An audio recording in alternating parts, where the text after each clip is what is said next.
Hai kawan, hari ini kita akan membahas tentang demam berdarah atau yang dikenal dengan DBD.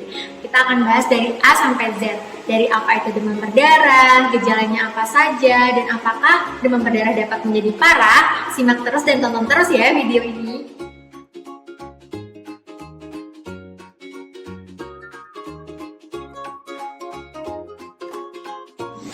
Demam berdarah adalah penyakit akibat infeksi virus dengue yang ditularkan melalui nyamuk Aedes aegypti yang membawa virus tersebut, kawan.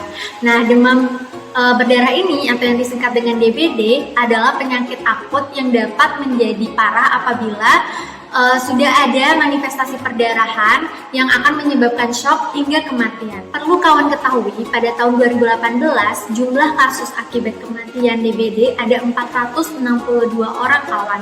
Nah, apalagi pada musim penghujan hampir setiap tahun ada beberapa daerah di Indonesia menjadi daerah endemis dari penyakit DBD ini. Seseorang yang terkena DBD itu dapat bergejala atau tidak bergejala, kawan. Nah, apabila bergejala, maka seseorang tersebut bisa pertama gejalanya seperti flu, yaitu batuk pilek.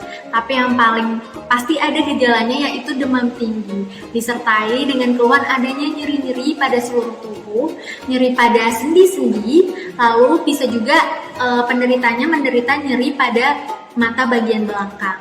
Ada juga beberapa penderita yang mengalami gejala perdarahan, misalnya seperti dia mengalami mimisan, lalu pada sikat gigi gusinya berdarah. Jangan lupa juga yang pasti ada, terkadang kalau sudah ada perdarahannya itu ruam-ruam kemerahan pada seluruh tubuh. Nah, apabila penderita tersebut pada saat perdarahan ini tidak ditangani dengan baik, maka akan menyebabkan shock sampai dengan kematian, kawan.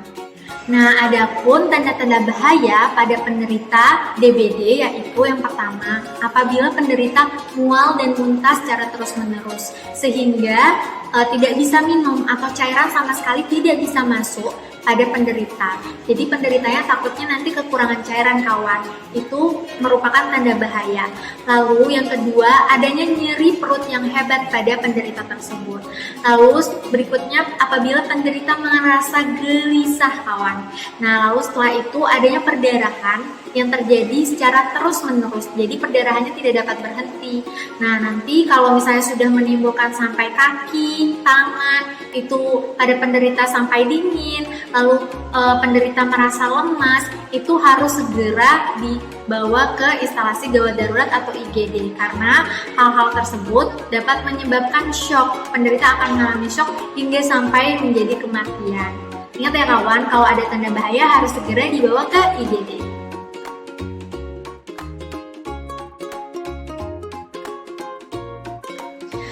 Perlu diketahui, pada penyakit demam berdarah ini memiliki fase-fase dalam perjalanan penyakitnya. Nah, yang pertama adalah fase demam. Fase demam ini dapat terjadi 2-7 hari sejak pertama kali kita terinfeksi dari virus demam berdarah ini. Nah, pada demam biasanya terjadi pada demam hari pertama sampai demam pada hari ketiga. Nah, pada fase ini demam biasanya disertai dengan gejala yang tadi saya sebutkan, yaitu nyeri-nyeri pada seluruh badan, nyeri pada sendi, dan nyeri pada mata, seperti itu ya, serta bisa terjadi ruam-ruam kemerahan di seluruh tubuh. Nah, biasanya demamnya ini mendadak sangat tinggi, kawan. Lalu setelah itu fase yang kedua yaitu adalah fase kritis, di mana fase kritis ini terjadi sekitar 2-3 hari. Kapan terjadinya? Terjadinya itu pada demam hari ke-4 sampai hari ke-6 ya kawan ya. Jadi pada saat fase kritis ini biasanya penderitanya menganggap dirinya sudah sembuh, tapi sebenarnya inilah yang berbahaya, kawan. Pada fase ini terjadinya kebocoran plasma. Jadi di dalam tubuh kita itu terjadi kebocoran plasma, di mana trombosit di dalam tubuh kita itu, trombosit adalah suatu zat darah yang membuat darah kita beku itu menjadi turun. Nah, pada saat dia turun itu, maka resiko kita untuk terjadi perdarahan itu besar. Maka dari itu, apabila ada tanda-tanda perdarahan di mana perdarahannya secara terus-menerus tidak dapat dihentikan dan tanda-tanda bahaya yang seperti saya katakan tadi, maka pada saat fase ini penderita harus dibawa ke IGD jika mengalami tanda-tanda ketiga, yaitu fase penyembuhan, di mana pasien kondisinya sudah membaik, di mana nafsu makannya sudah meningkat, lalu demamnya sudah menurun, tidak ada lagi gejala-gejala perdarahan seperti yang saya katakan tadi, juga pasien tidak mengalami nyeri-nyeri pada tubuhnya juga.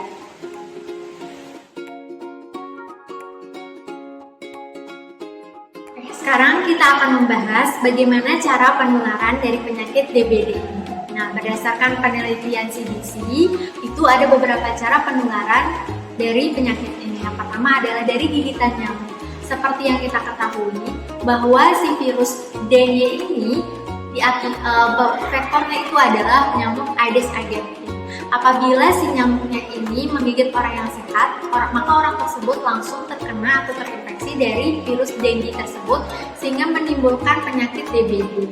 Nah, perlu diketahui bahwa nyamuk ini biasanya akan berkeliaran pada sore dan malam hari. Oleh karena itu perlu diwaspadai pada saat-saat tersebut. Oke kawan, heran penyakit DBD ini sering terjadi pada orang-orang yang rumahnya itu tinggal berdekatan atau bisa jadi serumah karena seperti yang kita tahu kan vektornya nyamuk. Jadi nyamuk ini dapat terbang ke rumah ataupun ke lingkungan terdekat yang ada di dekat rumah orang-orang yang menderita dengue tersebut.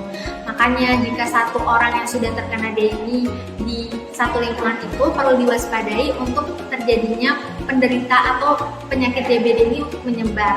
Oke? Lalu yang kedua adalah dengan prosedur medis tertentu, misalnya seperti transplantasi ginjal. Misalnya transplantasinya itu didapatkan dari organ penderita DBD. Tapi memang ini dinyatakan pada beberapa penelitian sangat jarang terjadi.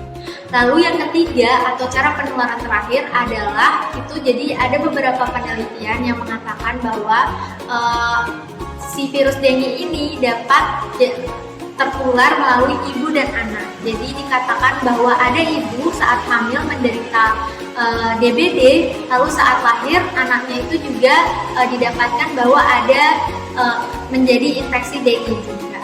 Nah, tidak hanya pada ibu hamil, ada juga satu penelitian yang menyatakan bahwa pada ibu yang menyusui yang menderita DBD, ketika dia menyusui anaknya, maka ditemukan pada anaknya tersebut juga virus dengue.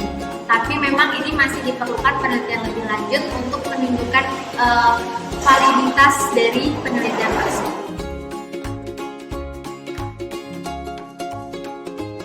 Nah, bagaimana sih cara penanganan penyakit DBD ini? Sebenarnya tidak ada terapi spesifik untuk penyakit DBD ini. Jadi nanti yang kita akan berikan obatnya sesuai dengan gejala yang dirasakan oleh pasien. Jadi apabila tidak terlalu parah gejala yang dirasakan pasien, tidak ada tanda-tanda bahaya yang seperti saya sebutkan tadi, maka pasien dapat dirawat di rumah. Bagaimana caranya? Yang pertama adalah dengan konsumsi air putih yang cukup. Tidak hanya air putih saja, tapi bisa juga dibarengi dengan mengkonsumsi air kelapa, air teh, atau cairan elektrolit lainnya.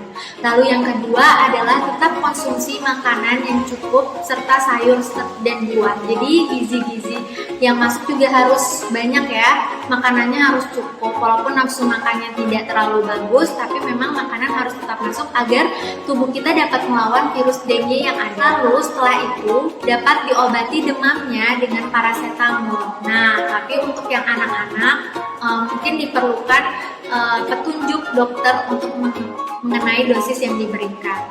Lalu setelah itu, apabila ada tanda-tanda bahaya yang dirasakan oleh penderita yang tadi saya katakan, maka penanganannya tidak dapat dilakukan di rumah kawan, harus dibawa ke instalasi gawat darurat.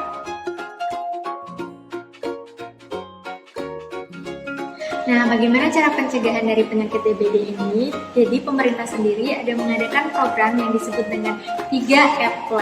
Apa saja 3M tersebut? Yang pertama adalah dengan menguras. Nah, yang dikuras adalah bak-bak mandi serta tempat-tempat penampungan air yang ada di rumah Anda. Harus dikuras secara bersih dan rutin. Apalagi saat-saat musim penghujan ya, kawan. Lalu, yang kedua adalah dengan menutup. Apa saja yang ditutup? sama seperti yang dikuras tadi, yang ditutup juga adalah tempat-tempat penampungan air dan bak mandi yang memang terbuka. Itu memang harus ditutup agar tidak menjadi tempat-tempat nyamuk Aedes aegypti untuk berkembang biak. Lalu yang terakhir adalah dengan mendaur ulang. Nah, mendaur ulang di sini adalah apa yang didaur ulang, misalnya seperti botol-botol atau tempat-tempat plastik lain, itu dapat didaur ulang agar tidak menjadi tempat tumbuhnya jentik-jentik nyamuk Aedes aegypti. Nanti bisa mungkin kawan daur ulang bisa menjadi pot atau tas, nanti yang bisa juga kita jual sehingga akan bernilai ekonomis. Lalu, plus yang dimaksud adalah mencegah gigitan dan perkembangbiakan nyamuk. Dapat dilakukan antara lain dengan memelihara ikan pemakan jentik nyamuk, menggunakan obat anti nyamuk, memasang kawat kasa pada jendela dan ventilasi rumah, gotong royong membersihkan lingkungan, periksa tempat-tempat penampungan air, meletakkan pakaian bekas pakai dalam wadah tertutup, memberikan larvasida pada penampungan air yang susah dikuras, memperbaiki saluran dan talang air yang tidak lancar, dan menanam tanaman pengusir nyamuk di halaman rumah. Nah, itu dia penjelasan dari demam berdarah kawan. Sekarang, yuk lakukan gerakan 3M+ untuk mencegah penyakit DBD sedini mungkin.